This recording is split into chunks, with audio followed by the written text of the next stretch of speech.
Wahai Tuan Syekh, saya merasakan Osmaniyah ialah bangsa menjajah Mekah. Mereka bangsa Mongolia. Setahu saya, Tuan ialah bangsa yang paling mulia. Tuan ialah keturunan Quraisy. Tuan adalah zuriat Rasulullah sallallahu alaihi wasallam.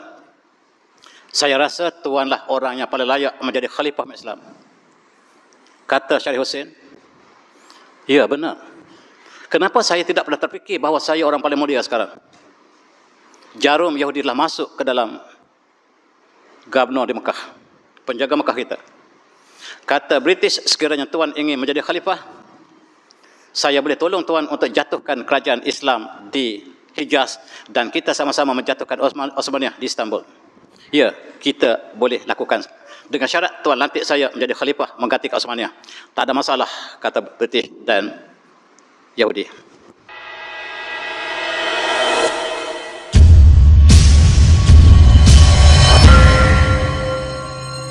Muslimin yang dirahmati Allah sekalian, alhamdulillah saya mengucapkan syukur kadar ilahi kerana dapat barangkali pertama kali julung-julung kali saya berada di bersama tuan-tuan, dan saya terima kasih kepada Rustia yang minta supaya tajuk yang terpapar untuk disebut dan direnungi pada malam ini. Dan tajuk saya diminta untuk menyentuh tentang kejatuhan Khalifah Utsmaniyah sebagai ibrah dan juga cabaran untuk tahun yang kita sedang hadapi 2023. Utsmaniyah satu masa dulu satu empayar yang besar yang meliputi 3 benua, benua Asia, Afrika dan Eropah. Dan ketika akhir pun masih lagi empayarnya cukup besar. Inilah sangat-sangat kejatuhan yang kita renungi untuk kita ambil ibrah. Kita belajar sejarah dan bagaimanakah nasib umat Islam selepas kejatuhan kerajaan besar ini. Inilah sanad terakhir kerajaan sejak daripada zaman Khalifah Rasyidin yang bersambung kepada kerajaan Umayyah, Abbasiyah, kerajaan Seljuk, kerajaan Andalusia, kerajaan Utsmaniyah, dan akhirnya pada tahun 1984 kerajaan ini telah jatuh. Dan kita tidak ada lagi kerajaan ataupun khalifah selepas kejatuhan khalifah terakhir ini. Dan kejatuhannya adalah banyak sebab. Ada faktor dalaman, ada faktor luaran. Kedua-duanya bercantum dan akhirnya dengan penuh perasaan sedih, kerajaan yang bertapak 600 tahun ini akhirnya telah jatuh. Akibatnya seluruh negara Islam terjajah. Faktor luaran ialah daripada An-Nasara dan Al-Yahud. A'udzubillahi minasyaitonir rajim. Wa qadaina ila bani Israil fil kitab la tufsiduna fil ardi marratain wa ta'aluna uluwan kabira. Surah Al-Isra. Dan kami telah tetapkan kepada Bani Israel dalam Taurah, dalam kitab Taurah, benar-benar mereka akan mengadakan kemusnahan total di atas muka bumi 2 kali.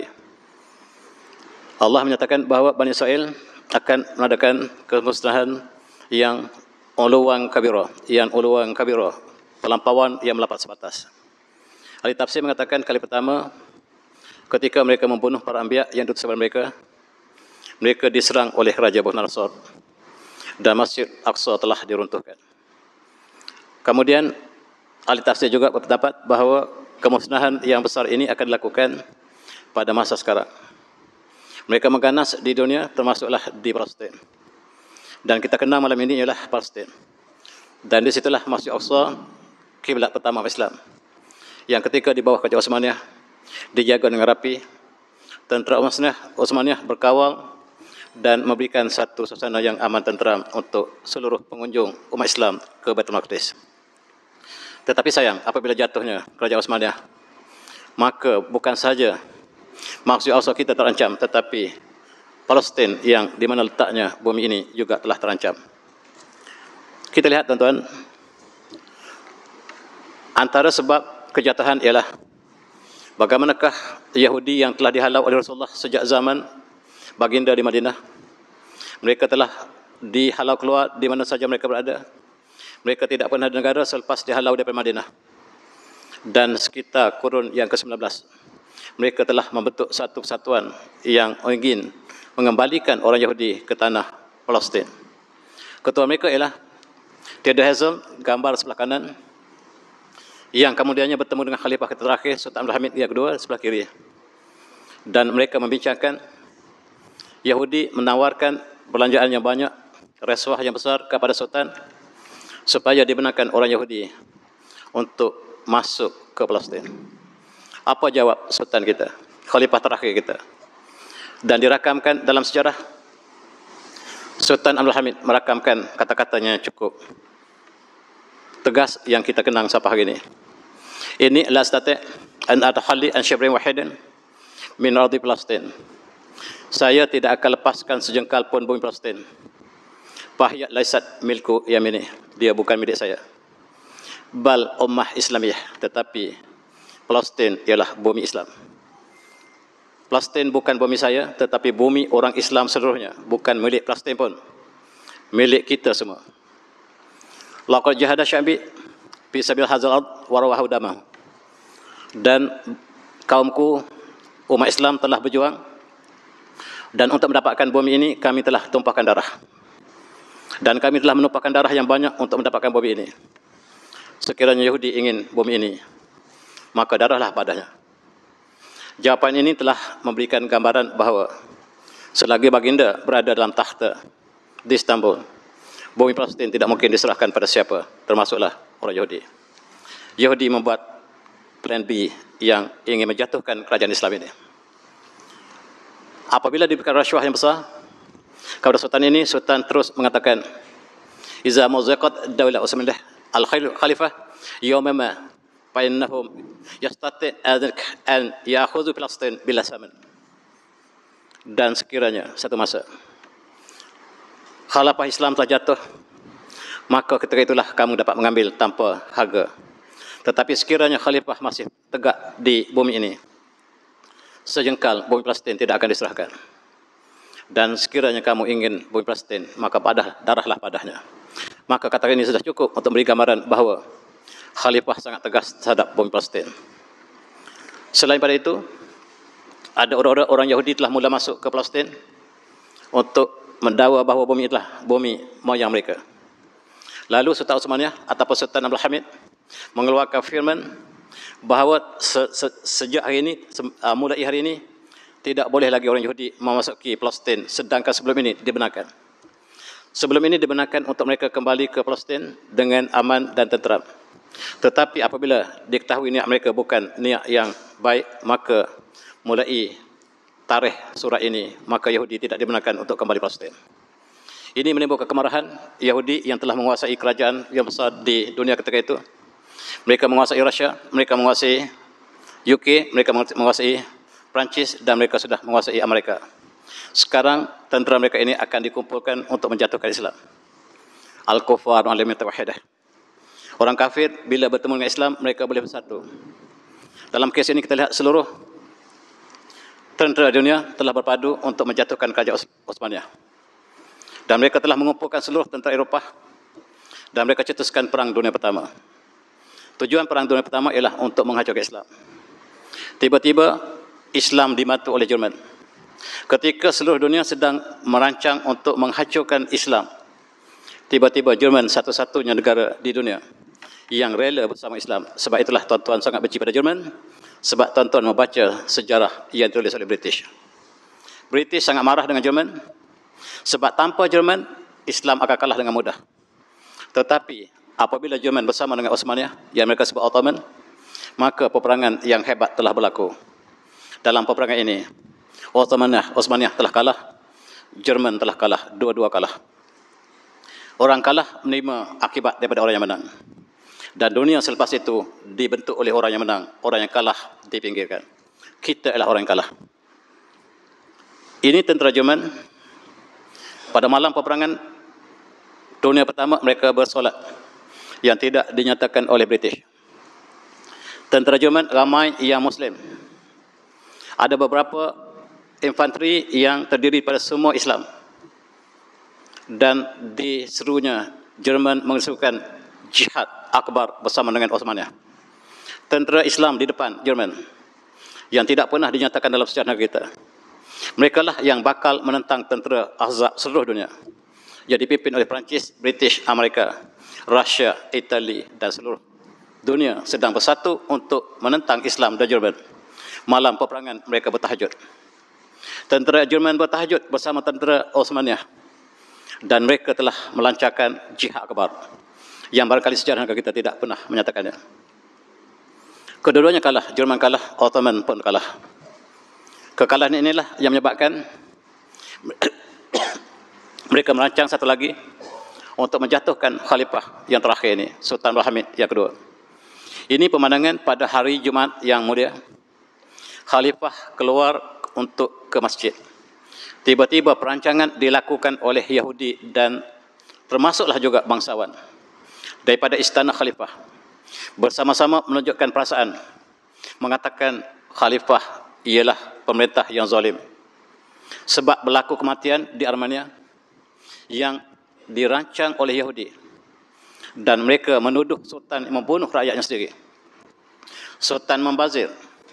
Sultan menangkap orang yang tidak berdosa dan di atas dakwah tersebut maka rakyat bangkit bersama dengan Yahudi. Yahudi menjadi kepala dan minta supaya khalifah dipecat. Cukup menyayat hati. Fitnah telah berkuasa dan umat Islam tidak dapat menangkis fitnah yang tersebar dengan luas. Ketika itu Osmaniyah sangat luas daripada Balkan sampailah ke Cyprus, sampailah ke sempadan Eropah Timur. Termasuk di Afrika, Hijaz juga termasuk dalam Osmaniyah ketika itu. Dan wakil daripada setiap kawasan ini dikumpulkan dan membentuk satu parlimen. Keadilan Sultan Osmaniyah, walaupun baginda ialah kuasa mutlak sebagai khalifah yang tidak perlu parlimen, yang hanya perlukan syura. Tetapi untuk menunjukkan bahawa toleransi baginda telah membentuk parlimen yang pertama. Parlimen inilah yang kemudiannya diwakili oleh wakil-wakil seluruh wilayah Osmaniyah di seluruh dunia. Tiba-tiba menjelang kurun ke-19, jumlah perwakilan ahli parlimen yang bukan Muslim menandingi ataupun melebihi daripada wakil Islam. Dan apabila majoriti bukan Islam menguasai parlimen, mereka mengadakan usul supaya khalifah dipecat. Sedangkan parlimen ini tak perlu ada. Oleh kerana Sultan begitu prihatin kepada masyarakat umum di bawah jagaannya, dibentuknya parlimen. Tuan-tuan, ini nasib. Apabila parlimen telah majoritinya bukan Islam, mereka mencadangkan cadangan yang tidak munasabah. Khalifah harus dipecat dengan alasan khalifah telah zalim. Dan 5 orang wakil daripada seluruh wilayah Osmaniyah, daripada Balkan, daripada Armenia, daripada Azerbaijan, daripada Georgia, datang bertemu dengan khalifah. Sebenarnya wakil ini semua Yahudi. Mereka mengatakan kami daripada seluruh wilayah Osmaniyah, kami mewakili seluruh benua Osmaniyah, Empire Osmaniyah, membawa hasrat rakyat seluruhnya supaya tuanku turun secara terhormat daripada jawatan. Dan Sultan sangat berduka cita. Kamu berlima ini saya tidak pernah kenal kamu. Bagaimanakah kamu semudah-mudahnya masuk ke istana dan menyampaikan hasrat untuk memecat saya? Siapa kamu? Kami ialah wakil yang dilantik oleh seluruh wilayah Osmaniyah. Sejarah ini sejarah yang pahit. Pada masa yang sama, Sultan melantik mufti agung Kerajaan Osmaniyah, dan mufti juga dipengaruhi oleh 5 orang ini, Yahudi antarabangsa. Dan mereka mengatakan kepada mufti kita bahawa Sultan kamu sangat zalim dan sekarang kamu berhak untuk memecat Sultan kamu. Sultan lantik mufti pecat Sultan. Selesai. Ini nasib cukup malang bagi umat Islam. Ini surat mufti kita untuk pecat Sultan yang terakhir.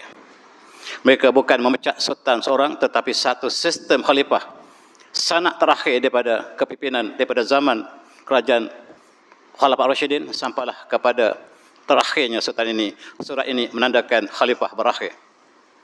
Tuan-tuan boleh baca surat ini? Antara yang saya baca separuh. Izaqa Imam Al-Muslimin Zaid Pajaladihu Qal Ikhraj Al-Masail Al-Syariyah Al-Muhimmah min Kutub Al-Syariyah Wajam Al-Kutub Al-Mazkurah wa Tabzir wal-Israf min Baitul Mal wa Tifaqiyah khilaf al-masarat al-syariah wa qatl wa habs wa taghrib ar-ra'yat bila sabab ila akhirih. Ada seorang pemimpin namanya Zaid. Zaid ini telah membelakangi syariah. Dia telah membazir harta Baitul Mal. Dia menangkap, membunuh rakyatnya tanpa sebab. Dan majlis syura telah berbincang. Dan di akhir perbincangan ini, majlis syura mengatakan bahawa wahfahal yajib ala ahli al walang kada. Apakah di antara majlis syura ini bersetuju bahawa sultan atau khalifah yang demikian kita harus pecat atau tidak? Maka majlis syura bersetuju sepenuhnya bahawa sultan harus dipecat. Dengan surat ini maka terpecatlah sultan kita, khalifah Islam terakhir, Sultan Abdul Hamid Khan, yang telah memerintah kerajaan ini sejak 600 tahun, dan pada tahun 1924 telah hampir 100 tahun. Malam ini 99 tahun. Malam ini 99 tahun jatuhnya kerajaan Islam terakhir. Dalam masa 99 tahun dan tahun depan akan sampai 100 tahun. 100 tahun malang nasib Islam yang tidak ada khalifah. Rupa-rupanya kita dilahirkan satu masa yang kita tidak ada khalifah. Satu masa dulu seluruh alam Islam, negara Islam bernaung di bawah Osmaniyah. Dan simbol Osmaniyah ialah bulan bintang. Dan kita di sini juga menegakkan Osmaniyah. Di atas masjid kita ada bulan bintang. Setiap masjid di negara kita ada bulan bintang. Maksudnya kita bernaung di bawah Osmaniyah. Bulan bintang bukan simbol Islam, tetapi simbol Osmaniyah. Osmaniyah telah berakhir, tetapi kita kekalkan simbol Osmaniyah sebagai sejarah kita dengan Osmaniyah yang telah tidak ada lagi.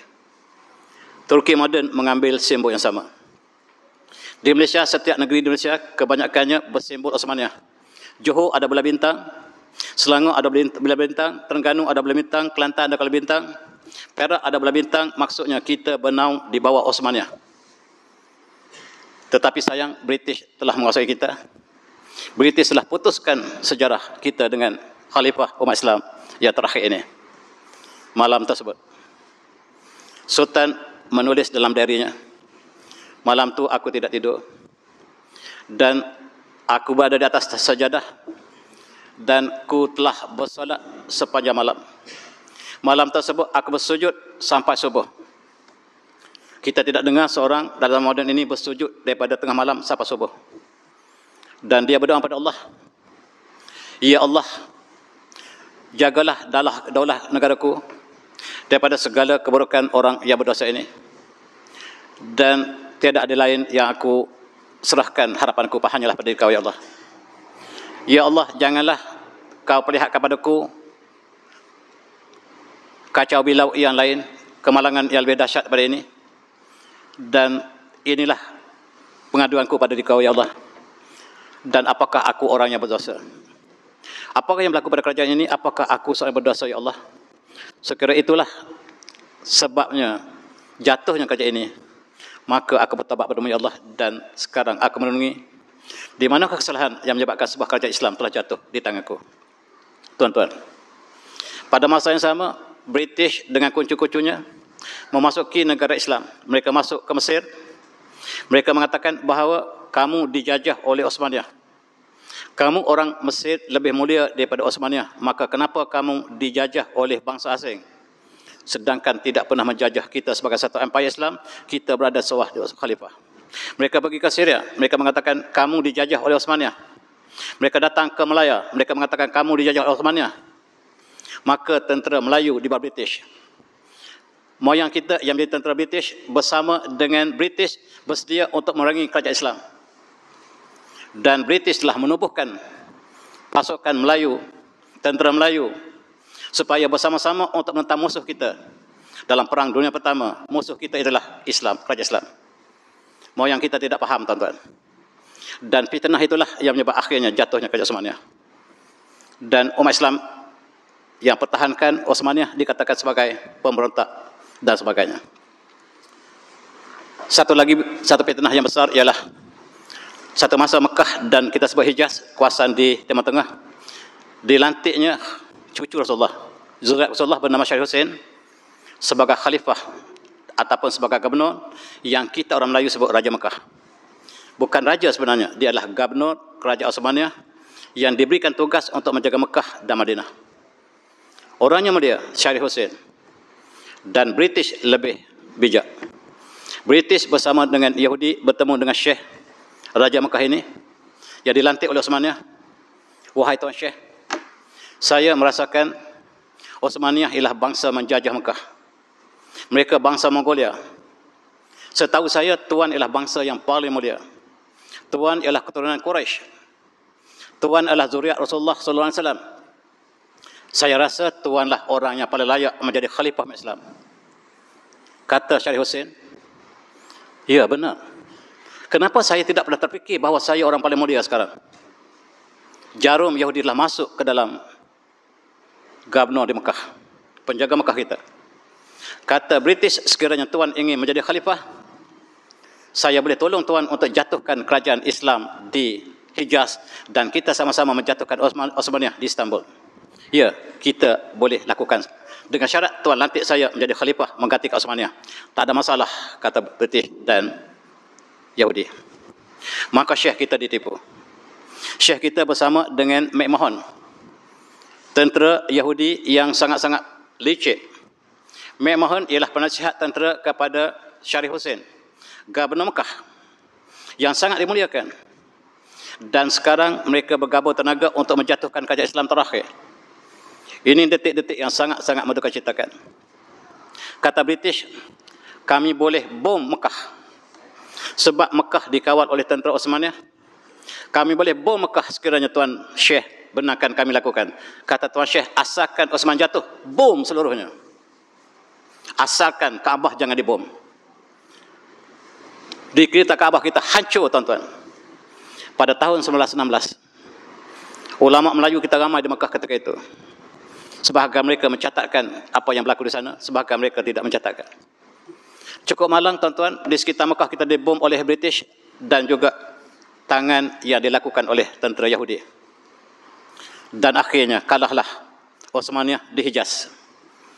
Dan begitu juga dengan kereta api yang dibina oleh Osmaniyah daripada Istanbul melalui Hijaz sampai ke Madinah, dileburkan oleh tentera Yahudi yang bernama Lawrence of Arabia, seorang Yahudi yang sangat jahat. Dibomnya supaya tentera Osmaniyah tidak dapat membantu untuk dicerobohnya Madinah dan Mekah. Ini dia Lawrence of Arabia. Di Melaya, British membuat filem bahawa inilah hero pada pasir. Dan dia telah bom jalan kereta api ini.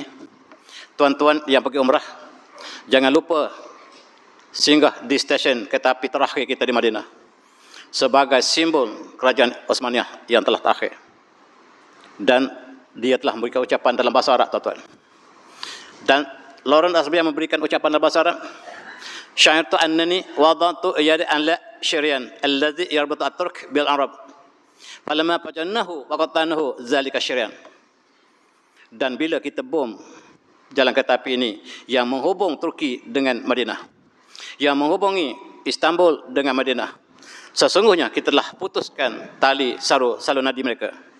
Dan salur nadi umat Islam telah diputuskan. Dan tentera Turki tidak dapat membantu lagi. Madinah telah jatuh ke tangan British dan Yahudi. Cukup menyayat hati, tuan-tuan. Tentera Yahudi dan Madinah telah masuk dalam Masjid Nabawi. Ini gambarnya. Negara kita tak pernah nyatakan sejarah ini. Sebab kita bersama British. Kita bersama British, kita tutup sejarah ini. Bagaimanakah tentera British dan Yahudi masuk dan menceroboh Masjid Nabawi selepas mereka menceroboh Masjidil Haram. Inilah fitnah yang cukup besar berlaku pada awal kurun ke-20. Dan orang di belakangnya lah Yahudi yang dilakukan oleh atas nama British, tetapi yang terlibatlah Yahudi. Lawrence Arabia, ingat tuan-tuan, ialah Yahudi yang sangat jahat. Yang dia diutus ke Timur Tengah hanya untuk menghancurkan Islam. Dan dia menyatakan, saya telah memotong nadi umat Islam. Hanya tunggu masa dia akan mati. Umat Islam akan mati tidak lama lagi sebab saluran darahnya telah saya putuskan. Kata Lawrence Arabia, dan difilmkan dan disebarkan ke Melaya oleh British. Dan dianggap sebagai hero apabila menjatuhkan musuh kita adalah maksudnya Islam. Tuan-tuan, ini tentera Osmaniyah yang terakhir.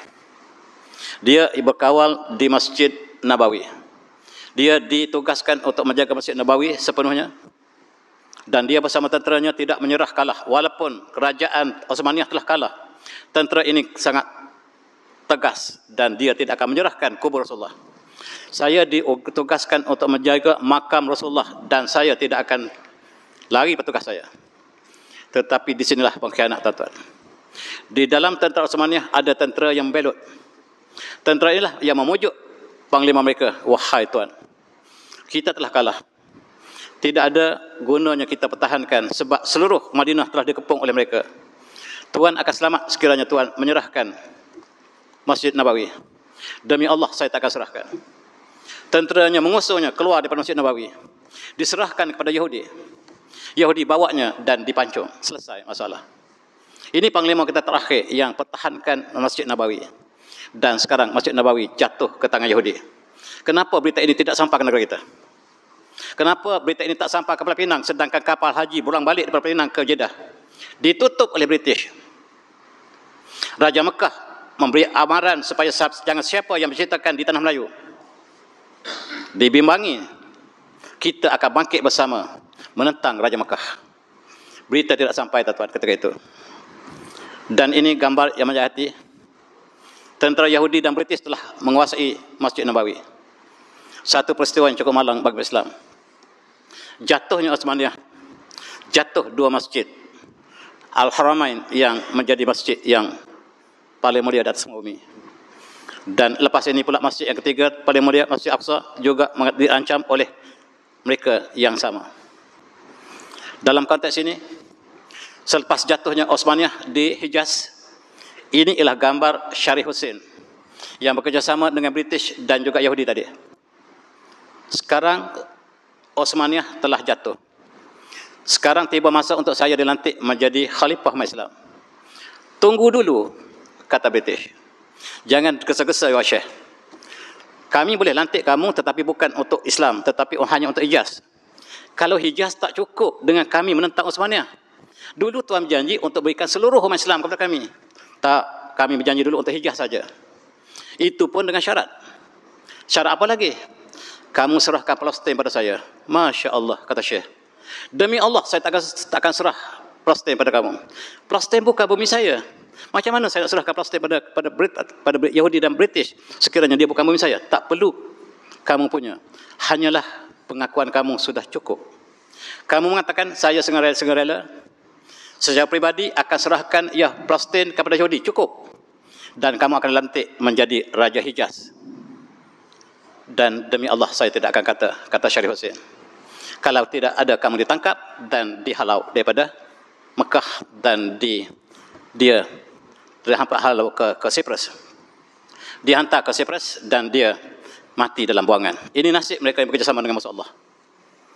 Orang yang paling mulia, Habib. Ketua Habib. Dan dia telah dipermainkan oleh British dan mati dalam buangan. Subhanallah. Inilah untuk kita ambil pelajaran. Jangan sekali-kali bersama dengan musuh Allah yang menyebabkan dia sendiri jatuh, kerajaannya jatuh, dan umat Islam jatuh ke tangan penjajah satu demi satu. Tuan-tuan, kenapakah British dan Yahudi tidak melantik Syarif Hussein menjadi raja, menjadi khalifah Islam di Saudi sekurang-kurangnya? Sebab mereka ada calon yang lebih baik. Calon ialah seorang yang beragama Yahudi, yang bangsa Yahudi tetapi meluk Islam. Namanya adalah Abdul Aziz. Abdul Aziz sudah mempunyai hubungan dengan Yahudi dan British sejak begitu lama. Maksud saya, tuan-tuan, kita belajar sejarah. Kadang-kadang sejarah ini tidak seronok kita dengar, tetapi itulah sejarah yang kita lalui. Dia memerintah kawasan Najd, dibantu oleh keluarga yang kita sebut sebagai keluarga Wahabi. Mereka bergabung tenaga dan sekarang peluang yang baik untuk mengambil alih negara yang ditinggalkan oleh Syarif Hussein, yang ditinggalkan oleh Osmaniyah. Maka British memberikan ruang kepada orang ini. Dan pemimpin penasihat kepada Abdul Aziz ialah seorang Yahudi yang sangat jahat. Namanya Shakespeare. Shakespeare lah yang menjadi penasihat kepada tentera Abdul Aziz, yang kemudian menjadi Sultan Abdul Aziz, yang menjadi Sultan pertama Mamlakah Hamdiyah Saudiyah. Dia dinasihati oleh Yahudi bernama Shakespeare. Ketua tentera Wahabi Saudi ialah seorang Yahudi yang dilatih oleh British bernama Shakespeare. Dan apabila dia menghancurkan seluruh saki-baki Osmaniyah, maka ruang yang luas untuk diserahkan kerajaan ini kepada orang baru. Dan Yahudi yang ketiga, yang sangat jahat, ialah nama Percy Cox. Percy Cox menamatkan masalah dan diserahkan sempurna kepada Abdul Aziz, dan Mamlakah Arabiah Saudiyah dengan resminya diserahkan kepada kerajaan baru. Dan tuan-tuan sangat menajak hati, kerajaan ini agak besar, daripada sempadan Perak, Iraq sampailah ke Yaman, diserahkan kepada rakan mereka. Satu bangsa tetapi agama berlainan. Dan terdirilah Mamlakah Arabiah Saudiyah. Ketika Osmaniyah, Mekah ialah bumi Islam. Orang di alam Melayu ke Mekah dan hidup mustaqim di situ sebab Mekah, Madinah, bumi kita. Tetapi bila kerajaan baru memerintah, dia mengatakan ini bumi keluarga kami. Untuk datang ke Mekah, tuan-tuan harus minta izin kepada kami. Kami keluarkan visa, kalau kami tidak keluarkan visa, kamu tidak boleh datang. Mekah, Madinah bukan bumi kita lagi. Maka itulah sejarah malang tanah-tanah umat Islam yang banyak di Mekah. Ulama kita di Mekah telah dihadkan pengajaran Masjidil Haram, dan satu masa mereka tidak dibenarkan sama sekali untuk mengajar Masjidil Haram kecuali mereka yang mendapat tauliah yang dikeluarkan oleh kerajaan baru. Tuan-tuan, ada 4 orang yang bertanggungjawab yang barangkali tidak pernah kita bincangkan di sini. Bertanggungjawab pembinaan negara Mamlakah Arabiah Saudiyah. Pertama, Shakespeare, penasihat Yahudi British. Yang kedua sebelah kiri ialah Percy Cox, Yahudi yang dirancang untuk menguasai kerajaan Saudi. Yang ketiga ialah yang memberi dana kepada Saudi, iaitu Ben Gurion, ketua Yahudi ketika itu. Maaf saya sekali lagi, mari kita pelajari sejarah ini. Ben Gurion kemudian menjadi Perdana Menteri Israel yang memberikan uang kepada Abdul Aziz melalui orang yang terakhir, John Philby.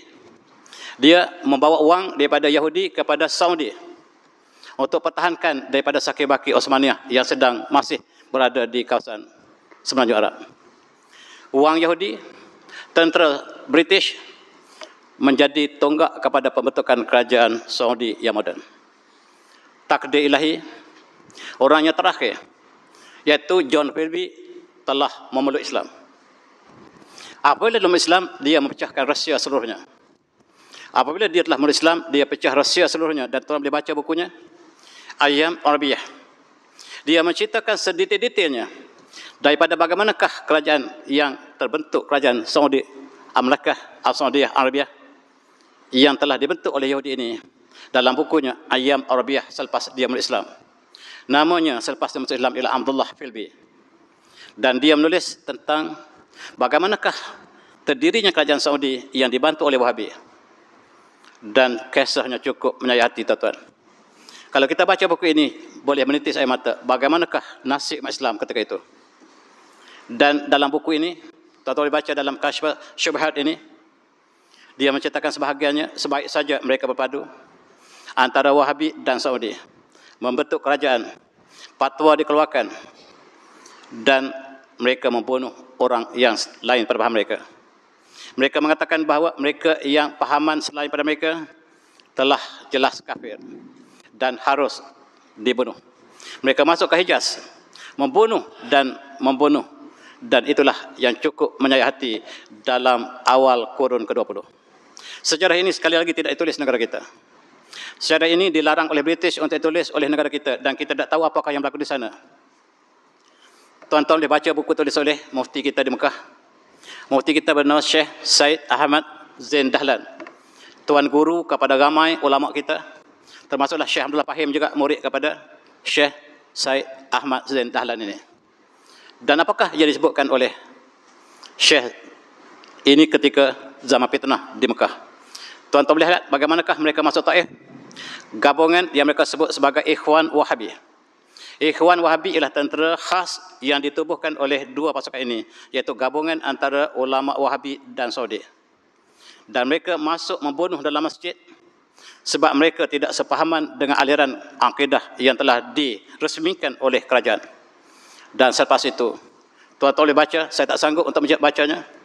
Termasuk ulama-ulama besar kita dibunuh. Dan ini dicatatkan oleh Tuan Syekh Zain Ahmad Zain Dahlan tadi. Saya baca sedikit saja tuan-tuan, untuk mendapatkan gambaran yang berlaku ketika itu.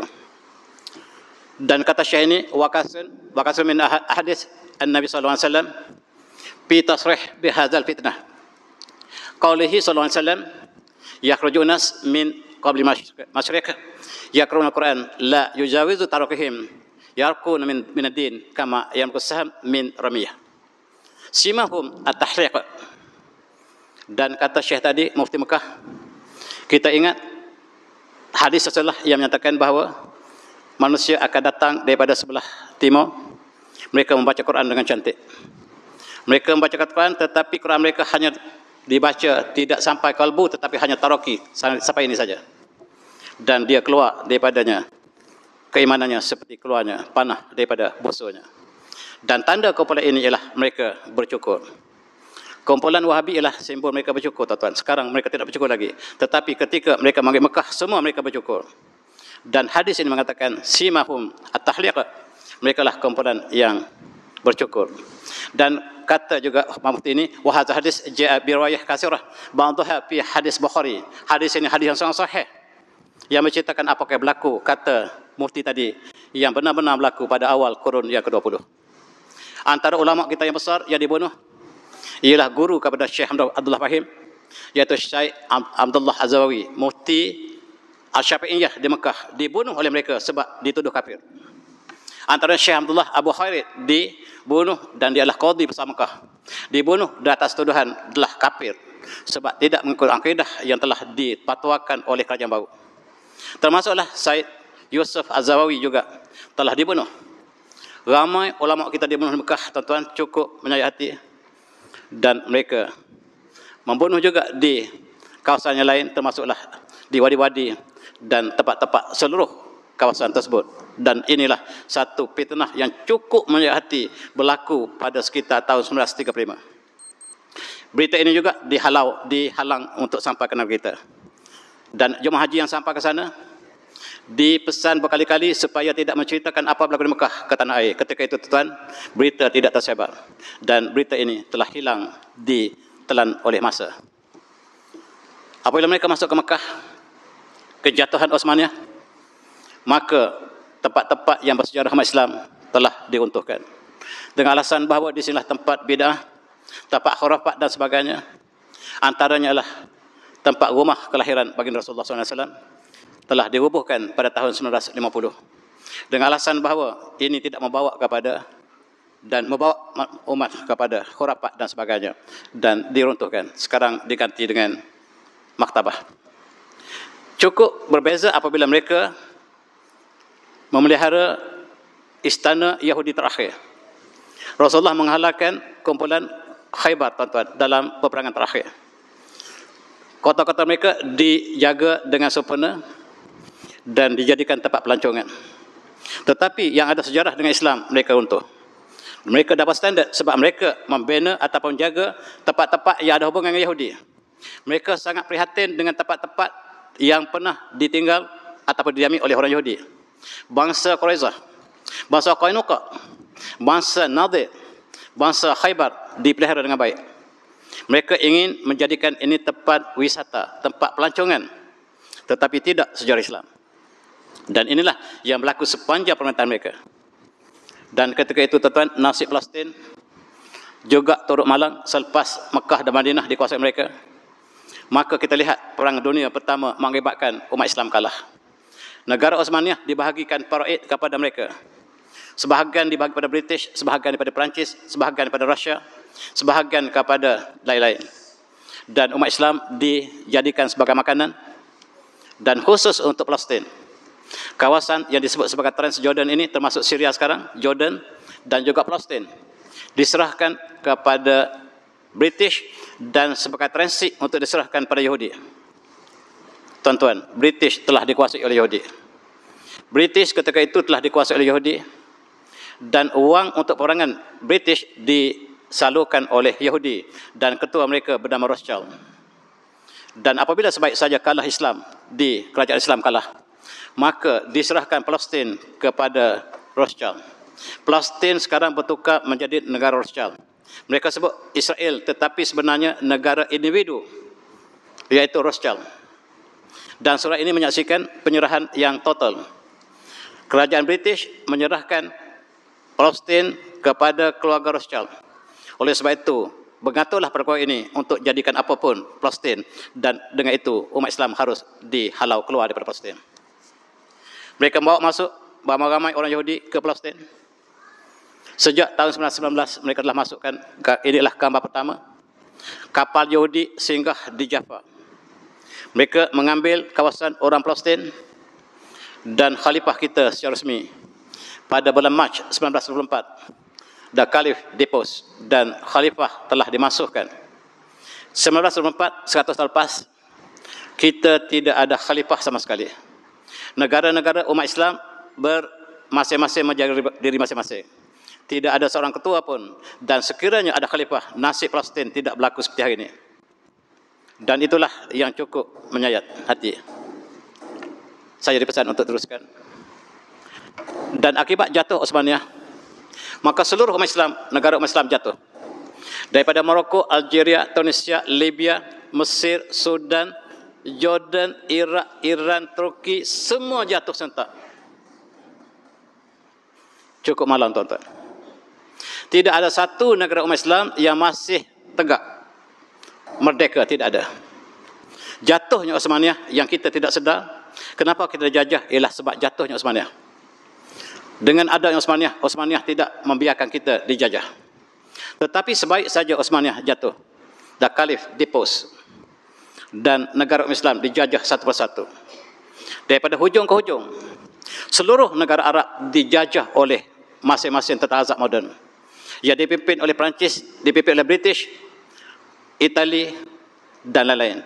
Mereka menjajah seluruhnya dan mereka bahagikan tanah. Ini semuanya tanah Osmaniyah. Dibahagikan sama rata kepada mereka. Lebih menyayati ialah bumi kita. Bumi kita juga diparai kepada semua mereka yang menang dalam Perang Dunia Pertama.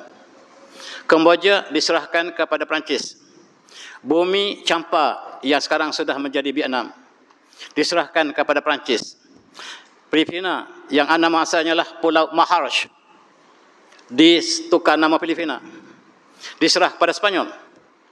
Malaya diserah pada British.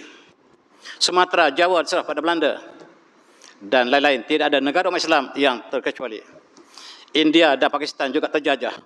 Maka lengkaplah umat Islam terjajah seluruhnya. Tidak ada satu pun yang merdeka. Tuan-tuan, masa ini kita jatuh sebawah-bawahnya. Umat Islam duduk di bawah sekali, tetapi sejarah negara kita tidak menyatakan demikian.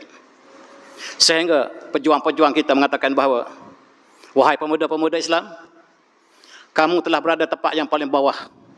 Jangan takut jatuh, sebab kita tak boleh jatuh lagi, sebab kita duduk tepat lurah yang paling pada dalam. Mari kita bangkit. Tuan-tuan, ini nasib kita apabila jatuh Osmaniyah. Tetapi simbol Osmaniyah masih tegak di atas masjid kita. Sebagai kenangan, kita bersama Osmaniyah. Tetapi sayang, Osmaniyah tidak ada lagi. Dan kita masih pegang kuat dengan simbolnya. Dan kita letakkan di atas setiap masjid kita simbol Osmaniyah, iaitu belah bintang. Tuan-tuan, kita diratah oleh mereka. Kita diratah oleh mereka, dan umat Islam menjadi hidangan. Sebagaimana dalam hadis yang mulia, Rasulullah bersabda, yushik an tada'a alaikum al-umam min kulli ufuq.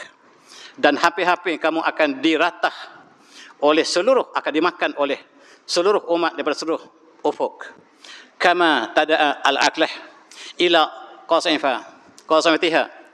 Dan seperti mereka sedang menghadapi makanan seperti dalam meja ini. Umat Islam akan diratah oleh umat-umat yang datang daripada seluruh penjuru dunia. Satu masa ke Rasulullah. Dan dia berlaku pada masa kita. Hadis Rasulullah ini berlaku ketika masa kita. Dan Rasulullah ditanya, kila ya Rasulullah, famin kilata yaumizin, apakah hari itu kita sedikit bilangannya? Qala la. Rasulullah kata tidak. Walakinnakum ghusaun kawasan as-sail, tetapi kamu ramai hari itu, sangat ramai. Seperti buih, tetapi buih yang tidak ada sebarang kekuatan. Yaj'al al-wahan fi qulubikum, tetapi dalam kalbu kamu Allah campakkan al-wahan, Wa yunza ar-rabu min qulubi aduwikum, dalam hati musuh kamu dicabut kegerunan terhadap kamu. Sebab apa? Luhibbukum ad-dunya, sebab kamu cintakan dunia. Wa karhatukumul maut, sebab kamu bencikan mati. Kamu bencikan jihad, kamu cintakan dunia. Dan Allah datangkan kaum lain yang makan kamu seperti mereka sedang menghadapi hidangan, dan benar-benar kita dimakan. Tidak ada negara Islam yang tidak dimakan. Seluruh umat Islam tidak kecuali. Tak ada satu pun umat Islam yang tidak dijajah. Benar-benar hadis Rasulullah menjelma ketika dalam kurun ke-20 seluruh negara Islam terjajah, tuan-tuan. Mari kita sedikit masa untuk renungi nasib kita Palestin yang asalnya telah diambil, yang asalnya dipunyai oleh umat Islam sepenuhnya. Ketika di bawah Osmaniyah kita dijaga dengan rapi. Tetapi selepas perang kalah, Perang Dunia Pertama, Yahudi mengambil alih dan bumi Palestin semakin lama semakin kecil. Yang ada sekarang ialah Gaza dan West Bank. Dan baru saja minggu lepas West Bank dan Gaza diserang berkali-kali oleh Yahudi. Dan inilah nasib umat Islam. Mereka menguasai Masjid Aqsa kita. Tahun demi tahun, mereka masuk pada tahun 1948. Mereka masuk lagi pada tahun 68 dan mereka mengambil kawasan West Bank, atau kawasan di barat Jerusalem. Dan mereka menguasai sebahagian di kawasan Jerusalem, di tempat Masjid Aqsa kita. Mereka telah masuk, naik ke atas Masjid Aqsa kita. Mereka menawan, mereka membakar masjid kita. Ketika Godome tahun 1973, dia membakar Masjid Aqsa dan dia buat ucapan dalam bahasa Arab, tuan-tuan, dengar ucapan dia. Indama akhrana al-Qudus lam anam tailatul lail wa taqantu an arab sati nazihin mikal habin wa hasabin nahwa Israel fa indama bazal basar azabal asbah alimtu wa yaqantu annana amam ummatin naimatin. Dia buat ucapan terbuka. Saya bakar Masjid Aqsa. Israel membakar Masjid Aqsa. Kami membakar Masjid Aqsa. Kami membakar Al-Qudus. Malam itu saya tidak tidur. Malam itu sedikit pun saya tidur sepanjang malam. Saya jangka orang Arab, orang Islam akan datang untuk menghancurkan kami. Mereka datang dari seluruh pelosok dunia akan menghancurkan Israel. Fa'indama bazal sabah, apabila subuh telah menjelma, alimtu wa aqantu, dan saya yakin, saya paham, annana amam ummatin naimatin, saya tahu bahawa setenang air di tasik, kita sedang berhadapan dengan umat Islam yang sedang tidur. Mereka tak kisah pun kita bakar Masjid Aqsa. Dia kata seluruh umat Islam sedang tidur, kita boleh lakukan apa saja kepada Masjid Aqsa. Paling tinggi pun orang Malaysia berdoa panjang-panjang. Kita suruh mereka berdoa banyak-banyak. Asalkan mereka tak hantar tentera kepada kami. Kami suruh orang Islam semua berdoa, kata Yahudi. Dan mereka membakar Masjid Aqsa kita. Benar. Hanyalah kita protes, kita berdoa, dan itu saja yang kita lakukan. Lepas itu mereka berceroboh sekali lagi. Mereka ceroboh lagi bulan lepas, tahun lepas. Ketika bulan April lepas, mereka ceroboh sekali lagi. Ketika kita sedang menyambut hari raya, mereka ceroboh sekali lagi. Dan minggu lepas mereka ceroboh sekali lagi. Berkali-kali mereka tak pernah kisah, sebab umat Islam sedang tidur. Dan hadis Rasulullah memberikan kelegaan pada kita. Dalam hadis yang diriwayatkan oleh Muhammad, Rasulullah bersabda, "Iza fasada al-Syam fala kharabikum." Sekiranya hak umat penduduk Syam telah rusak, la fala kharabikum, tidak ada sebarang kebaikan kepada kamu. Rasulullah pinpoint Syam, iaitu Palestin, Jordan dan Syria sekarang. Dan barangkali inilah kepahaman kita bahawa pertahanan terakhir umat Islam berada di Syam. Dan apabila Syam telah rusak, maka kamu tidak ada kebaikan, Rasulullah. Walan tazal taifatun min ummati mansurin la yadhurhum man khadharhum hatta takmasah. Tetapi ada sebahagian daripada umatku yang akan berjuang. Mereka kembali kecil. Mereka tidak disokong oleh orang lain, tetapi Allah yang berikan pertolongan mereka. Mereka adalah golongan ummati al-mansurin yang Allah berikan mereka pertolongan kepada mereka. Mereka berjuang dan mereka tidak takut mereka yang tidak menyokong perjuangan ini. Mereka sentiasa ada satu kumpulan yang dijamin oleh Rasulullah akan sentiasa berjuang walaupun dunia tidak menyokong mereka. Sekarang tuan-tuan, Hamas yang masih berjuang diletakkan sebagai pengganas. Arab Saudi mengatakan kepala ini pengganas. Dunia mengatakan pengganas. Apakah ada lebih hina daripada kita bertahan negara kita, kita dikatakan pengganas? Apabila kita bertahankan negara kita, kita dicerobok oleh negara lain dan kita dikatakan pengganas. Apakah ada lebih hina daripada ini? Tuan-tuan jangan takut jatuh. Sebagaimana disebutkan tadi, sebab kita duduk tempat yang paling bawah, tak boleh jatuh lagi tuan-tuan. Pertahankan negara, kita dah anggap pengganas. Inilah tempat yang terakhir yang kita ada, boleh ada tuan-tuan. Maruah kita menjaga negara kita dikatakan pengganas. Mari kita kenang 100 tahun setelah berlalu, Osmania telah pergi. Dan hari ini kita lihat, ini menjelang kejatuhan kita. Pada tahun 1923, mereka adakan perjanjian orang menang dengan orang kalah. Tuan-tuan, pemuda-pemuda depan saya, kenang perjanjian Lausanne, mereka sebut Lausanne, ataupun Lausanne, yang dimeterai oleh orang menang terhadap orang yang kalah. Orang kalah dipaksa untuk menerima syarat orang menang.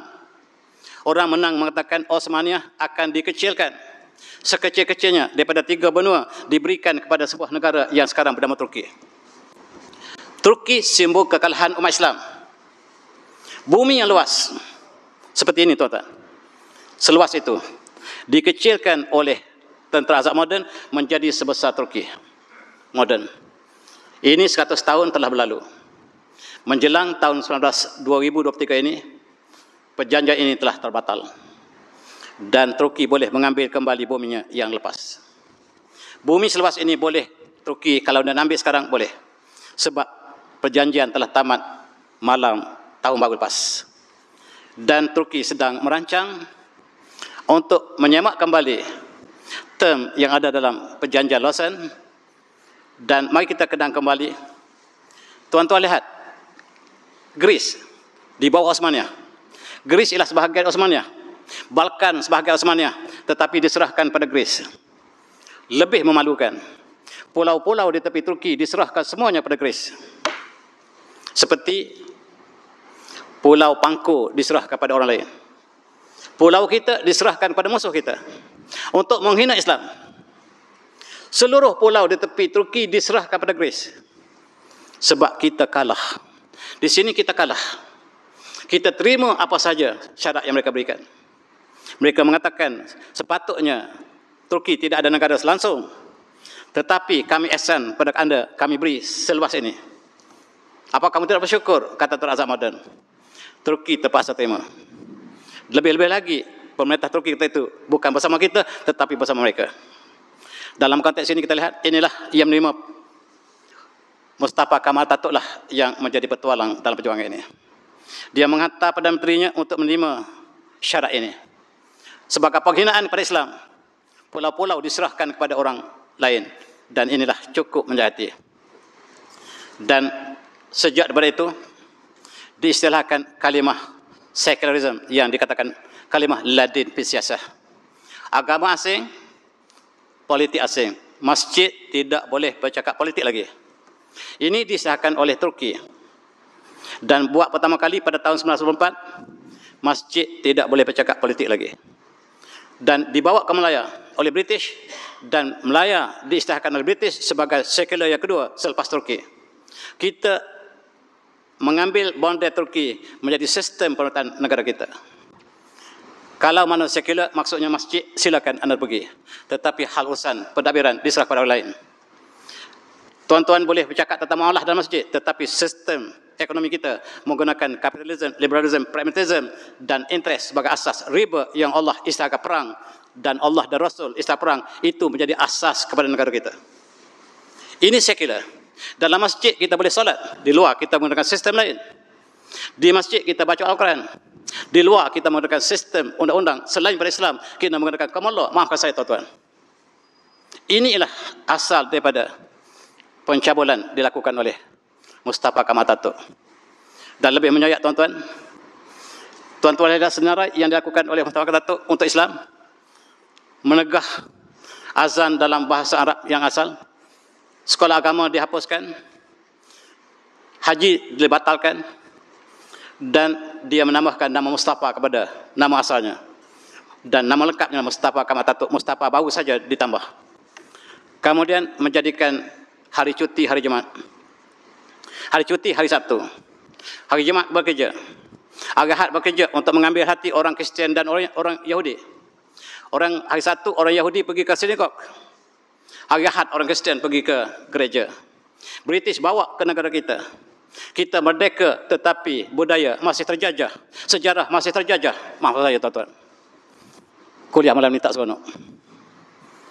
Dan tuan-tuan kita lihat, dia berpesan, kalau saya mati, jangan solat saya, sebab saya tak suka saya disolat secara Islam. Jangan solat saya, jangan tanam saya kubur Islam. Apa maksud dia? Dia seorang Yahudi. Dan tuan-tuan, itulah yang telah merubah segala sendi agama di Turki, dan model kedua ialah Malaya. Dan ini gambar cukup menyakiti. Mereka yang menghafal Quran dihukum gantung. Tidak boleh membaca Quran lagi. Al-Quran tidak boleh lagi. Dan ini ialah kemuncak keganasan negara sekular. Di negara kita, membaca Quran masih dibenarkan. Bahkan kita ada sekolah pondok yang banyak, silakan kata British. Bukanlah sekolah agama, silakan. Tetapi ada sekolah penjajah. Kita pisahkan antara dua ini sampai hari ini. Kalau nak belajar agama, pergi sekolah agama. Nak belajar sains, pergi sekolah sains. Nak pergi belajar vocational, sekolah vocational. Nak belajar sastra, pergi sekolah sastra. Kita ada 4-5 kompartmen. Kita lebih-lebih sekular daripada Turki. Sekular bukan makna tak ada Islam. Islam ada tapi dipisahkan daripada kehidupan. Dalam konteks ini tuan-tuan, buat pertama kali Turki menganjurkan Ratu Cantik. Ini Ratu Cantik Turki yang pertama. Sebaik sahaja Kamal Atatürk menjadi Perdana Menteri, dia mengisytiharkan mengadakan pilihan Ratu Cantik, dan ini Ratu Cantik pertama, sangat cantik tuan-tuan. Sejak itulah Ratu Cantik diadakan di seluruh dunia. Bermula di Turki. Ini ialah penulis yang sangat-sangat sedih. Dia sangat sedih dengan suasana ini. Dia menulis sejarah Turki. Tuan-tuan kalau nak baca sejarah Turki, baca tulisan yang ditulis oleh Qadir Mesir Oğlu. Sejarah ditulis di tentang Osmaniyah, negara kita hampir 100% palsu. Yang ditulis dalam bahasa Inggeris hampir 100% palsu. Filem, otoral juga palsu. Diadakan hubungan antara Jepun dengan Istanbul. Dikatakan hubungan diplomatik, tetapi dakwah tidak disebut sama sekali. Mereka telah dilutekan sejarah Islam.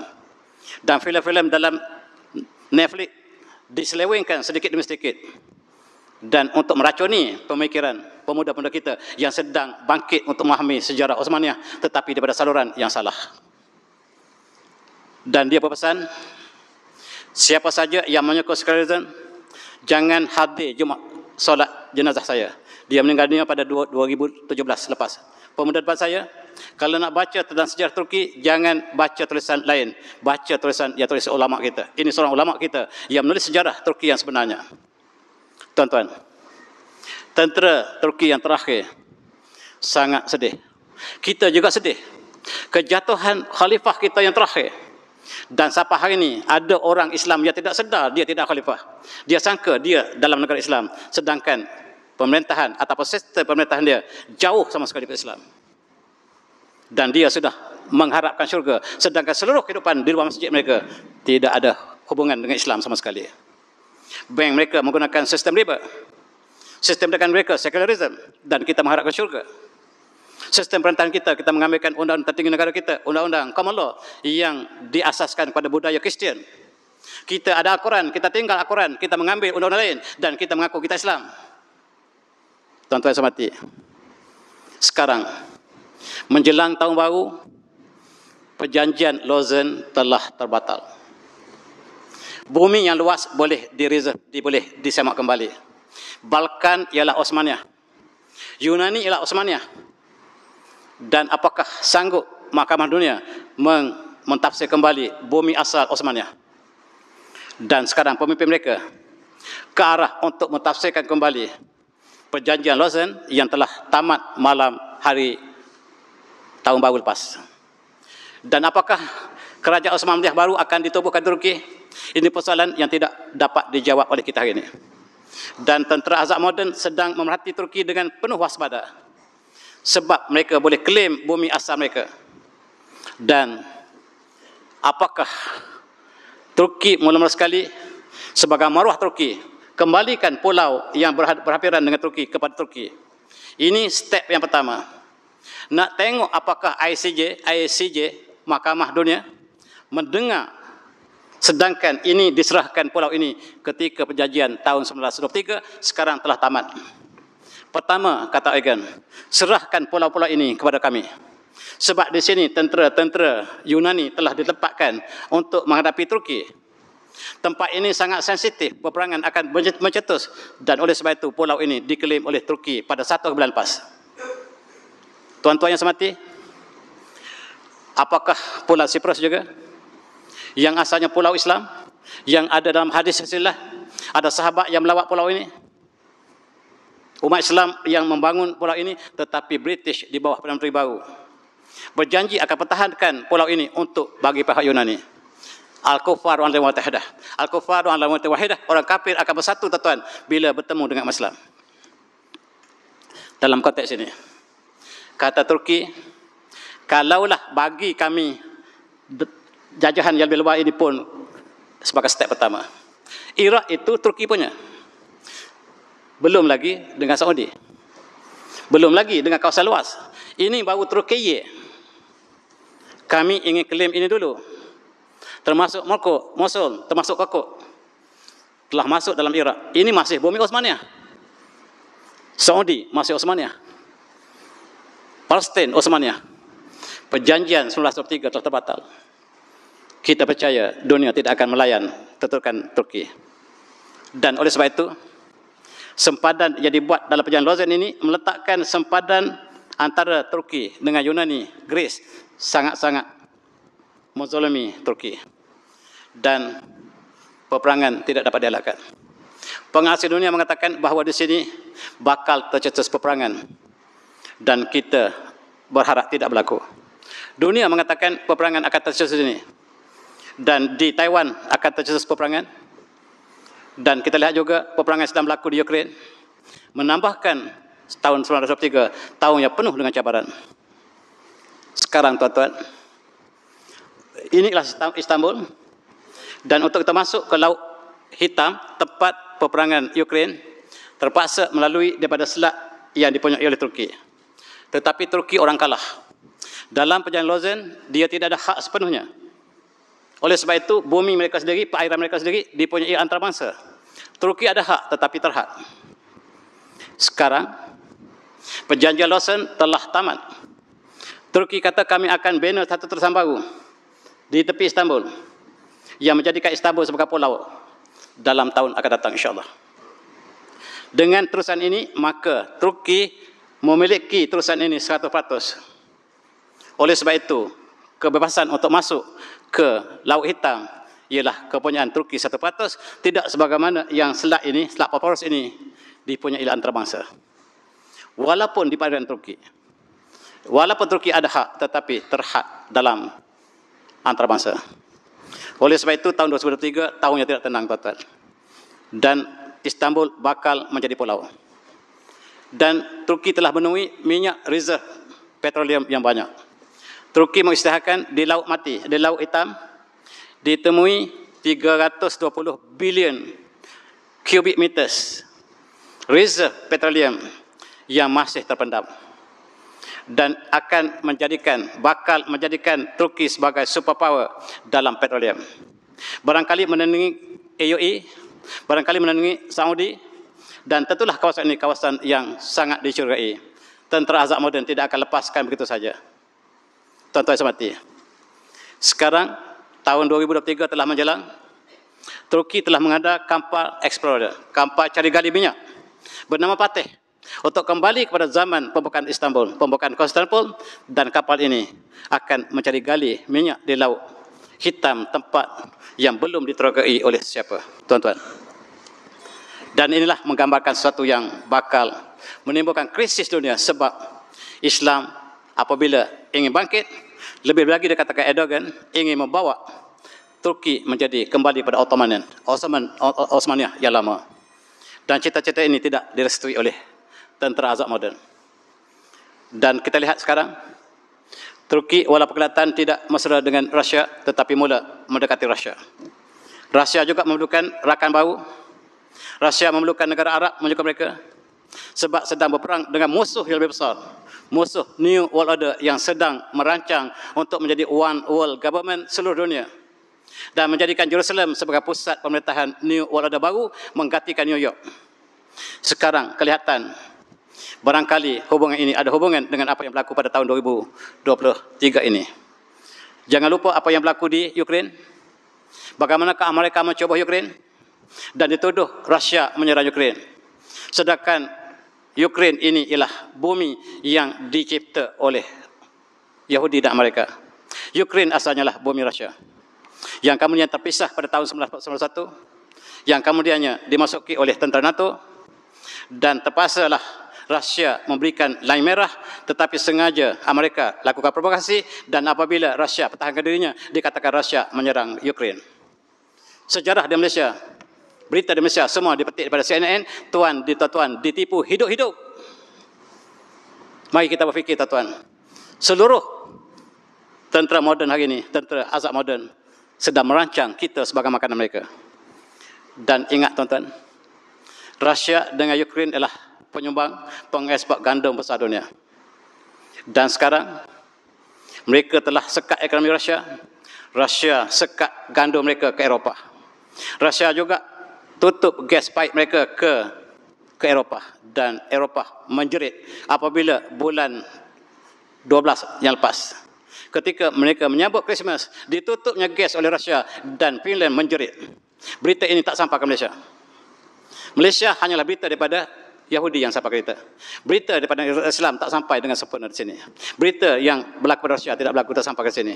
Kita dikawal oleh media CNN dan kita sangat-sangat setia dengan CNN.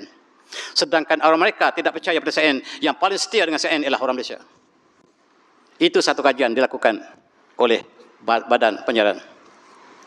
Negara yang menerima gandum dari Rusia cukup banyak, termasuk negara kita, termasuk negara Afrika, yang apabila Rusia tidak memberikan gandum, mengekspor gandum, mereka kelaparan.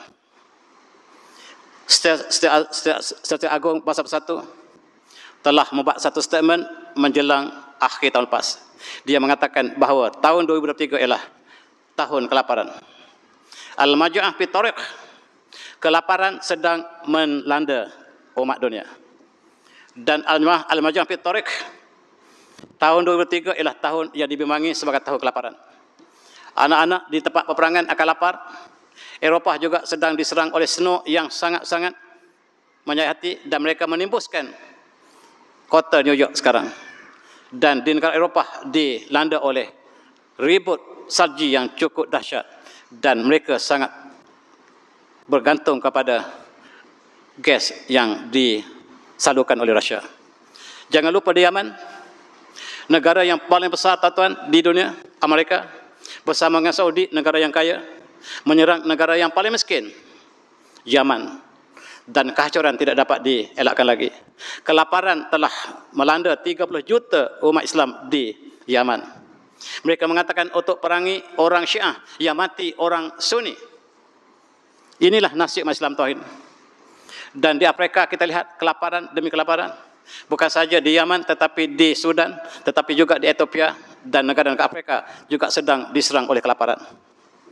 Dan 2/3 Sudan mengalami kelaparan, sedang menghadapi pada kelaparan selain pada kemarau yang sangat panjang.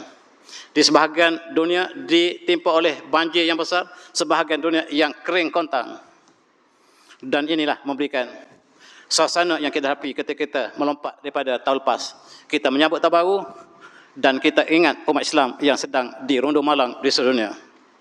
Tuan-tuan, ketika umat Islam sedang kelaparan, sebahagian dunia sedang tidur dengan lena. Ini pemandangan di Saudi. Mereka Allah kurniakan dengan rezeki yang banyak. Mereka tidur di atas tempat yang empuk. Dan di UAE mereka sedang berpesta. Dan negara-negara Arab yang asalnya negara miskin telah menjadi negara kaya. Dan mereka makan dengan mewah. Ini ketika suasana umat Islam kelaparan di Sudan, kelaparan di Ethiopia, yang mereka sedang meminta makanan. Dan mereka di sini sedang berpesta makanan.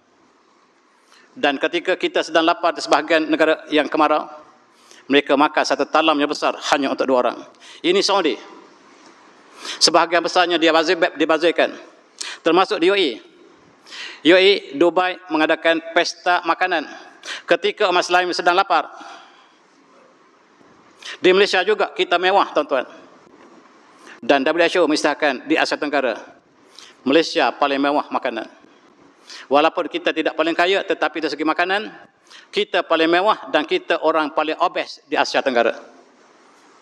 Dan makanan yang berlebihan inilah yang kita bazirkan. Dan statistik mengatakan negara kita, hotel-hotel kita membazirkan ribuan kilo setiap hari. Lebih lagi bulan puasa yang kita akan hadapi tidak lama lagi. Kita membazirkan makanan yang begitu banyak, sedangkan umat Islam yang lain sedang kelaparan. Tuan-tuan, mari kita fikir dan kita ingat hadis Rasulullah yang apabila saudara kita sedang lapar, mereka sedang mencari makanan, sesuatu makanan, dan bukan saja mereka kurang makanan, tetapi air juga mereka tidak ada.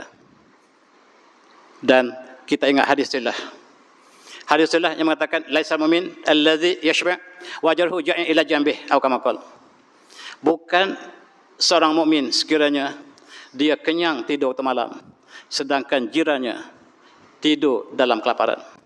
Dia tidur kekenyangan sedangkan jirannya kelaparan, itu bukan mukmin. Sekarang jiran kita ialah 40 orang di sekeliling rumah kita, 40 rumah sekeliling kita, dan dalam konteks negara 40 negara di sekeliling negara kita ialah jiran kita. Sekarang kita kenyang malam ini. Tetapi saudara kita di Yaman, saudara kita di Ethiopia sedang kelaparan, dan apakah kita termasuk dalam perkara ini? Dan umat Islam yang berada di Syria yang sedang dilanda oleh salji, mereka terperangkap dalam salji di tempat pelarian di Palestin, di Afghanistan. Kita sedang kenyang di sini, dan apakah kita tidak masuk di dalam hadis yang mulia ini? Dan dalam hadis yang lain Rasulullah bersabda juga, wallazi nafsi biyadihi la yu'min abdun hatta yuhibbu li jarihi ma yuhibbu nafsi. Rawahu Muslim. Dan demi diriku, jiwaku dalam tangannya, dengan tangan Allah. Tidak beriman seorang hamba, sehinggalah dia cintai jirannya. Apa yang dia cinta untuk dirinya, apa yang dia suka dirinya, dia suka untuk jirannya, maka itulah maksud mukmin. Dan seorang hamba itu tidak menjadi taraf beriman sehinggalah dia suka apa yang yang dialami oleh jirannya sebagaimana dia suka untuk dirinya. Dan itulah tuan sebagai satu perbincangan yang tidak ada tersusun, dan marilah kita sama-sama ambil iktibar sebab kita Islam sebagai satu jasad. Satu jasad sama, apabila satu bahagian jasad kita telah sakit, maka kita sama-sama sakit. Sekiranya kita tak sakit, maksudnya ada sesuatu yang tidak kena pada diri kita. Marilah jadikan ini sebagai satu ibadah. Dan saya minta maaf sebab kali pertama saya datang sudah panjang cakapnya, dan sekali lagi saya minta maaf banyak, dan saya tutup dengan wabillahi taufik. Assalamualaikum warahmatullahi wabarakatuh. Tasbih bersama.